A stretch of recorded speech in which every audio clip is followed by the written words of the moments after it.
Oke, selanjutnya kita akan membahas mengenai solusi CARE. Jadi solusi CARE itu adalah solusi dari persamaan medan Einstein melalui persamaan Ernst.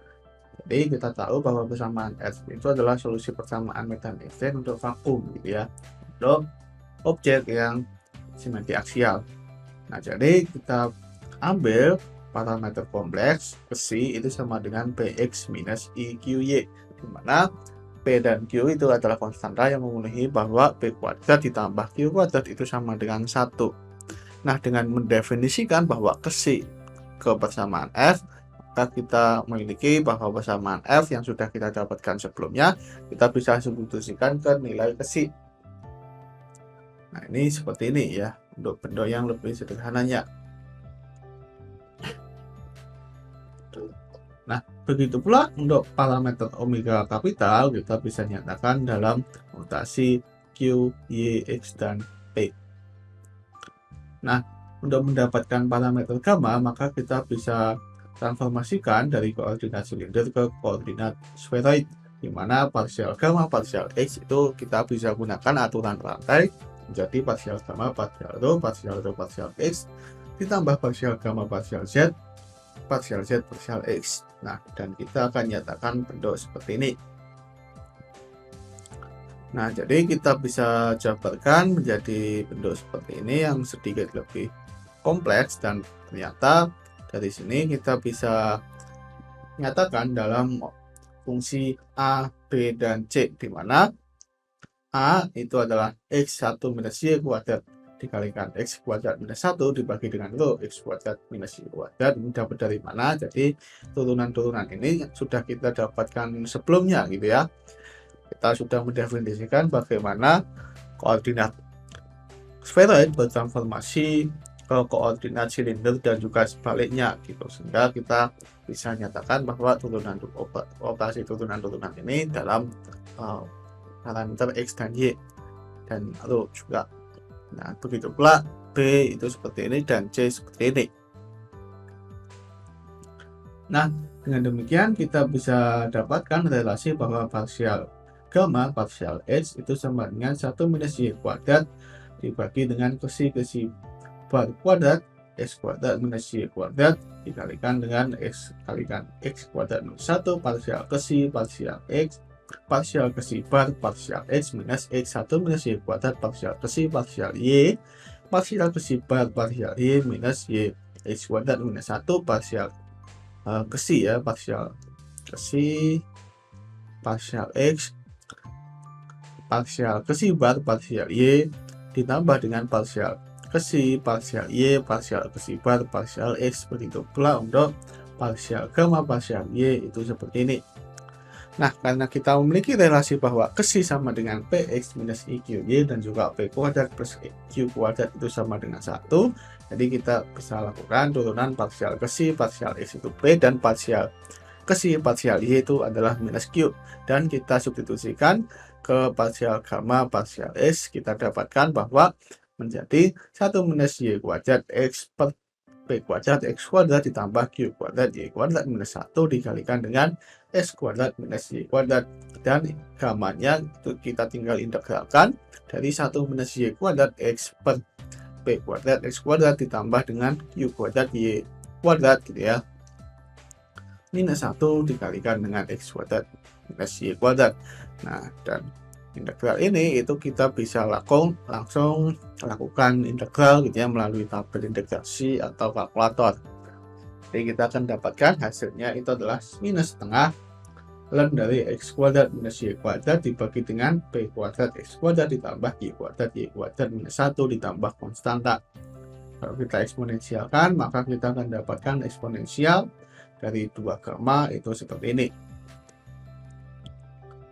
Nah, relasi antara omega kapital dengan omega itu diberikan bahwa parsial omega kapital parsial Z itu sama dengan F kuadrat per rho parsial omega parsial rho, dan juga parsial omega kapital parsial rho itu sama dengan minus F kuadrat per rho parsial omega parsial Z, di mana nilai omega kapital yang sudah kita dapatkan sebelumnya. Maka kalau kita turunkan, kita akan dapatkan parsial omega kapital parsial X seperti ini dan parsial omega kapital parsial Y seperti ini. Nah, kita bisa gunakan aturan lantai bahwa parsial omega parsial X itu kita bisa nyatakan seperti ini. Ini kita bisa dapatkan dari definisi omega kapital gitu ya, relasinya terhadap omega, maka kita akan dapatkan rumusan seperti ini. Nah, ini kita bisa kumpulkan dan kita akan dapatkan menjadi seperti ini. Nah, dari sifat transformasi koordinat silinder ke spheroid dan sebaliknya itu memiliki relasi bahwa parsial X, parsial Z, parsial rho, parsial X itu sama dengan parsial X, parsial Z, parsial rho, parsial X gitu ya. Jadi nanti suku pertama ini hilang dan juga parsial Y, parsial Z, parsial rho, parsial X itu sama dengan parsial Y, parsial Z, parsial Y, parsial rho, parsial Z, parsial X ditambah dengan 1 minus Y kuadrat pangkat setengah dibagi dengan X kuadrat minus 1 pangkat setengah.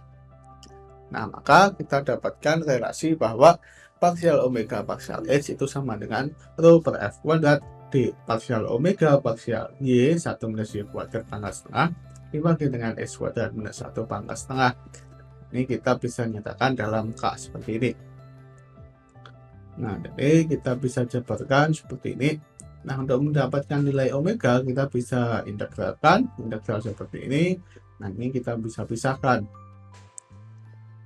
Nah, kalau kita mengambil pemilihan bahwa X sama dengan akar dari Q kuadrat Y kuadrat minus 1 dibagi dengan PU, maka dx-nya itu adalah akar dari Q kuadrat Y kuadrat minus 1 per P du. Nah, jadi kita dapatkan relasi seperti ini ya, yang lebih sederhana. Dan integral untuk setiap suku ini kita sudah bisa dapatkan dalam kalkulus, dan kita menggunakan sifat bahwa 2 per U kuadrat plus 1 dengan melakukan pemisahan gitu ya, maka kita akan dapatkan bentuk omeganya seperti ini, dan kita dapatkan hasil integralnya itu seperti ini. Nah, kalau misalkan kita ambil konstanta integrasinya 0, maka kita akan dapatkan nilai omega itu sama dengan 2KQ 1 minus Y kuadrat PX plus 1 dibagi dengan P dikalikan P kuadrat X kuadrat ditambah Q kuadrat Y kuadrat minus 1. Nah, apabila parameter F, gamma, dan omega yang sudah kita dapatkan disubstitusikan ke matrik Papa-Pedro, di mana matrik Papa-Pedro itu adalah ds kuadrat sama dengan FC dt kuadrat C dt minus omega dv kuadrat dikurangi F pangkat minus 1 E pangkat 2 gamma d rho kuadrat ditambah dz kuadrat ditambah rho kuadrat dv kuadrat. Ini kalau kita substitusikan nilai F, omega, dan gamma, kita akan dapatkan perumusan seperti ini. Nah, kalau kita lakukan transformasi koordinat dari silinder ke spheroid dengan relasi bahwa K sama dengan rho sama dengan K X kuadrat minus 1 pangkat setengah 1 minus Y kuadrat pangkat setengah dan Z sama dengan KXY, maka d rho kuadrat ditambah dz kuadrat kita bisa gunakan aturan rantai seperti ini, dan kita akan dapatkan seperti ini. Nah, ini kita dapatkan menjadi X kuadrat minus Y kuadrat dibagi dengan X kuadrat minus 1 K kuadrat X kuadrat ditambah dengan X kuadrat minus Y kuadrat dibagi dengan 1 minus Y kuadrat K kuadrat dy kuadrat. Nah, jadi kita dapatkan solusi care dalam koordinat spheroid, yaitu ds kuadrat sama dengan P kuadrat X kuadrat ditambah Q kuadrat Y kuadrat minus 1 dibagi dengan PX plus 1 kuadrat ditambah dengan Q kuadrat Y kuadrat C dt minus 2QK 1 minus Y kuadrat PX plus 1 dibagi dengan P kuadrat X kuadrat ditambah Q kuadrat Y kuadrat minus 1 dV dikuadratkan minus K kuadrat PX plus 1 kuadrat ditambah Q kuadrat Y kuadrat per P kuadrat X kuadrat minus Y kuadrat dx kuadrat per X kuadrat minus 1 ditambah dy kuadrat per 1 minus Y kuadrat minus K kuadrat PX plus 1 kuadrat ditambah Q kuadrat Y kuadrat per P kuadrat X kuadrat ditambah Q kuadrat Y kuadrat minus 1 dikalikan X kuadrat minus 1 minus Y kuadrat dV kuadrat. Nah, di sini kita nggak tahu nih bagaimana cara mengambil informasi dari metrik care ini. Nah, karena kita tahu bahwa metrik care ini harus kembali ke metrik Schwarzschild ketika objeknya itu nggak berputar gitu ya. Kita ambil bahwa kecepatan rotasinya itu sama dengan 0. Artinya ya dia akan kembali ke solusi Schwarzschild. Nah, kalau dalam koordinat spheroid ini kita nggak bisa mengambil informasi nih. Jadi kita harus melakukan transformasi koordinat agar bisa memiliki bentuk yang mirip dengan koordinat Schwarzschild gitu.